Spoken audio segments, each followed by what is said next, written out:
Hello friends, MS coder में आपका स्वागत है। आज की हमारी इस वीडियो का टॉपिक है 3 address code for if else. Last की वीडियो में हमने देखा था कि 3 एड्रेस कोड को किस तरह से इम्प्लीमेंट किया जाता है। उसके कुछ टाइप थे, जैसे quadruple, triple and indirect triples. तो आज की इस वीडियो में हम देखेंगे कि किसी भी इफ एल्स के लिए या किसी भी स्टेटमेंट के लिए हम किस तरह से 3 एड्रेस कोड लिख सकते हैं। तो देखिए, यहाँ पर एक क्वेश्चन दिया हुआ है, if A less than B then x is equal to Y plus Z else p is equal to Q plus R. तो देखिए, क्वेश्चन है, इसका मतलब क्या है कि अगर ये कंडीशन ट्रू होती है, मतलब a b से लेस होता है, तो ये वाली जो स्टेटमेंट है x assign y plus Z, तो ये एग्जीक्यूट होनी चाहिए। अदरवाइज ये वाली जो स्टेटमेंट है p assign q plus R, ये एग्जीक्यूट होनी चाहिए। अब हमें इसका क्या करना है, 3 एड्रेस कोड लिखना है। तो देखिए, यहाँ पर हमने एक इफ़ और एल्स की एक बॉडी बनाई हुई है। इफ़ के यहाँ पर हमने यही कंडीशन ली है, a लेस देन b, और फिर a की बॉडी के अंदर कुछ स्टेटमेंट होगा, और फिर इसी तरह एल्स की बॉडी के अंदर भी कुछ स्टेटमेंट होगा। एंड एल्स की बॉडी के बाद, यानी कि इफ़ और एल्स की बॉडी के बाद जो प्रोग्रामिंग के जो दूसरे स्टेटमेंट होंगे वो एज इट इज़ होंगे। तो यहाँ पर देखिए, करना क्या है कि सबसे पहले यहाँ पर ये कंडीशन ट्रू होगी। ये कंडीशन ट्रू होने के बाद, अगर ये कंडीशन चेक होने के बाद ट्रू हो जाती है, तो कंपाइलर क्या करेगा, इसकी बॉडी के अंदर इसको ये स्टेटमेंट मिलेगा x assign y plus Z, तो इसको एग्जीक्यूट कर देगा। अगर ये कंडीशन चेक होने के बाद फॉल्स हो जाती है, तो कंपाइलर क्या करेगा, इफ़ की बॉडी के अंदर नहीं जाएगा, वो एल्स की बॉडी के अंदर एंटर करेगा, और एल्स की बॉडी के अंदर उसको कहीं पर ये स्टेटमेंट दिखाई देगी, जिसको वो क्या करेगा, एग्जीक्यूट कर देगा। तो चलिए हम यहाँ पर इस स्टेटमेंट का 3 एड्रेस कोड फाइंड आउट करते हैं। तो देखिए, जब भी हमें कंडीशनल स्टेटमेंट दी हुई हो, चाहे वो फॉर लूप हो, वाइल, डू वाइल, कुछ भी हो, तो सबसे पहले हमें क्या करना है, इफ़ से स्टार्ट करना है। तो यहाँ पर जो पहले यहाँ पर लाइन होगी, यानी कि जो पहला स्टेटमेंट होगा वो क्या होगा, इफ़। अगर ये कंडीशन ट्रू हो जाती है, a लेस देन b, अगर ये कंडीशन ट्रू हो जाती है, तो हमें क्या करना है, इस वाली स्टेटमेंट को एग्जीक्यूट करना है, मतलब गो टू। यहाँ पर हमें देखिए, 3 एड्रेस कोड फाइंड आउट करने के लिए किसी भी इफ़ या कंडीशनल स्टेटमेंट का, उसमें सिर्फ 2 ही स्टेप होते हैं, एक इफ़ का और एक गो टू का। यहाँ पर गो टू के आगे हमें क्या लिखना है, हमें उस लाइन का नंबर लिखना है जहाँ पर ये स्टेटमेंट है। अब ये स्टेटमेंट कहाँ पर है, मतलब ये कंडीशन ट्रू होने, चेक होने के बाद ट्रू हो गई, तो कंपाइलर क्या करेगा, इफ़ की बॉडी के अंदर जाएगा। बट इफ़ की बॉडी के अंदर बहुत सारे स्टेटमेंट लिखी हुई है, उन स्टेटमेंट में से ये किस नंबर पर आता है, हमें वो नंबर लिखना है। यहाँ तक क्लियर है। लेकिन अभी हमें नहीं पता कि वो नंबर कहाँ पर है, मतलब ये स्टेटमेंट इस बॉडी के अंदर कहाँ पर है, तो इसको हम क्या करेंगे, अभी एज इट इज़ रखेंगे। दूसरी बात क्या होती है, अगर ये कंडीशन चेक होने के बाद फॉल्स हो जाती है, मतलब ये कंडीशन अभी ट्रू नहीं है, ये फॉल्स हो गई, तो हमें क्या करना है, इस स्टेटमेंट को एग्जीक्यूट करना है, मतलब इसका 3 एड्रेस कोड फाइंड आउट करना है। तो हम यहाँ पर क्या लिखेंगे, गो टू। गो टू का मतलब क्या है कि जहाँ पर ये स्टेटमेंट लिखी हुई है उसका नंबर यहाँ पर हम फाइंड आउट करेंगे। अब ये देखिए, इसको फिर से समझते हैं।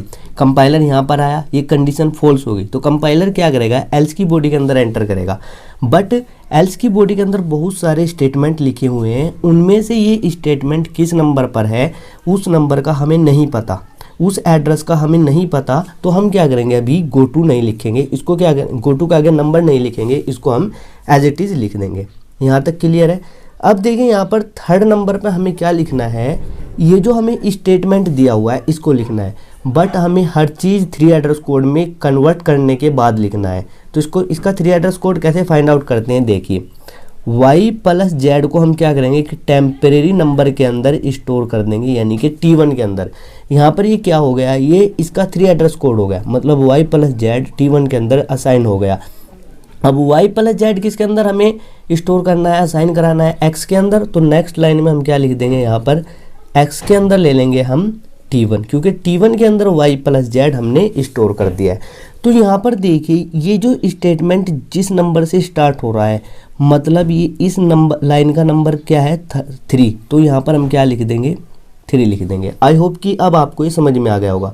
अब फिर से हम इसको दोबारा से रिपीट करते हैं। सबसे पहले क्या होगा, कंट्रोलर यहाँ पर आएगा, इस कंडीशन को चेक करेगा। अगर ये कंडीशन ट्रू होती है तो कंट्रोलर क्या करेगा, इफ़ की बॉडी के अंदर गया, और इफ़ की बॉडी के अंदर 3rd नंबर पर, यानी कि तीसरी लाइन के अंदर ये उसको स्टेटमेंट दिखाई देगी, उसको क्या कर देगा, ये एग्जीक्यूट कर देगा। मतलब ये कंडीशन ट्रू हुई। गो टू थर्ड मतलब तीसरी लाइन के पास जाओ, तीसरी लाइन पर जाओ और यहाँ पर जो ये लिखा हुआ है y + z, इसको क्या करेगा, ये एग्जीक्यूट कर देगा। यहाँ तक क्लियर है। अब देखिए यहाँ पर क्या हुआ कि अभी कंट्रोलर इस बॉडी के अंदर है और इसको एग्जीक्यूट कर रहा है। इसको एग्जीक्यूट करने के बाद वो इस बॉडी से बाहर निकलकर कहाँ जाएगा, एल्स की बॉडी में तो नहीं जाएगा, वो डायरेक्ट क्या करेगा, इफ एल्स की बॉडी के बाद यहाँ पर जो स्टेटमेंट्स लिखी हुई है वहाँ पर जाएगा। लेकिन ये स्टेटमेंट किस नंबर पर लिखी हुई है उसका हमें नहीं पता, तो यहाँ पर हम क्या करेंगे, अभी go to as it is लिख देंगे। यहाँ तक क्लियर है। मतलब ये जो थर्ड एंड फोर्थ लाइन आपको दिखाई दे रही है ये इफ़ की बॉडी के अंदर है। मतलब अभी कंपाइलर नहीं आता इफ़ की बॉडी के अंदर, अब इफ़ की बॉडी से बाहर निकलकर कहाँ पर जाएगा उसका हमें नहीं पता, तो उसको हम एज इट इज़ लिखेंगे। 6 नंबर पर हमें क्या लिखना है, देखिए एक स्टेटमेंट दी हुई थी, उसका हमने 3 एड्रेस कोड फाइंड आउट कर दिया।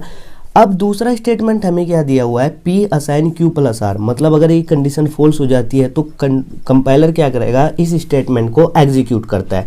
तो यहाँ पर हमें क्या करना है, इसका 3 एड्रेस कोड फाइंड आउट करना है और T2 के अंदर असाइन कर देना है। T2 के अंदर क्यों, क्योंकि T1 हम पहले से ही ले चुके हैं। तो यहाँ पर क्या आ जाएगा, Q + R, और Q + R को हमने T2 के अंदर असाइन कर दिया। अब Q + R को हमें किसके अंदर असाइन करना था, P के अंदर। तो यहाँ पर जो 7th लाइन है यहाँ पर आ जाएगा, P के अंदर आ जाएगा T2। अब देखिए अगर ये कंडीशन यहाँ पर फॉल्स हो जाती है तो यहाँ पर गो टू का मतलब है हमें किसको एग्जीक्यूट करना है, P असाइन Q + R। और यहाँ पर P असाइन Q + R हमको कहाँ पर दिखाई दे रहा है, ये देखिए हमें जहाँ पर हमने इस स्टेटमेंट का 3 एड्रेस कोड लिखा हुआ है उसका नंबर हम यहाँ पर लिख देंगे। तो यहाँ पर आ जाएगा 6। मतलब अगर ये कंडीशन फॉल्स हो जाती है तो कंपाइलर कहाँ पर जाएगा, 6 नंबर पर जाएगा। यहाँ पर जो इसको असाइनमेंट जो इसको यहाँ पर दिखाई देता है, मतलब यहाँ पर जो उसको स्टेटमेंट दिखाई देगा उसको वो एग्जीक्यूट कर देगा।